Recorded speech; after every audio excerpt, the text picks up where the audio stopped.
2018 کے الیکشنز میں عمران خان صاحب کو دودھ میں پانی ملا کر انہیں وزیر اعظم بنایا گیا. اب اس وقت پانی کے اندر دودھ ملا کے مسلم لیگ نون کو لانا پڑے گا. ہم سب کو حقیقت کا پتہ ہے, ہم ٹی وی پر بیٹھ کے بات نہیں کرتے.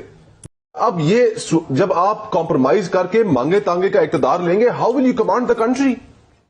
آپ کے پاس مورل اتھارٹی نہیں ہے. آپ جا کر کہیں گے کہ جناب یہ کام کیجئے, وہ اگلے جواب دیں گے کہ الیکشن بٹھایا تو ہم نے تمہیں یہاں پر.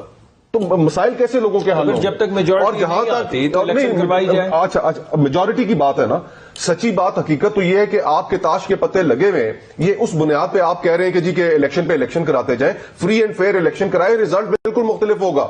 ہمیں پتہ ہے پشاور سے لے کے رہنگیا خان تک کیا ٹرین چلنی ہے, اور میں تو فری اینڈ فیئر الیکشن کرا کے تو دیکھیں. کروائیں ہم اس سے, میں تو آپ کے ساتھ ہوں اس میں. 2018 کے لیکن ہر ایک کی مصدق ڈیفینیشن اپنی ہے نا فری اینڈ فیئر کی. دیکھیں نا اب 2018 ایک پوائنٹ ڈاکٹر صاحب اجازت دیں, کر تو رہے ہیں.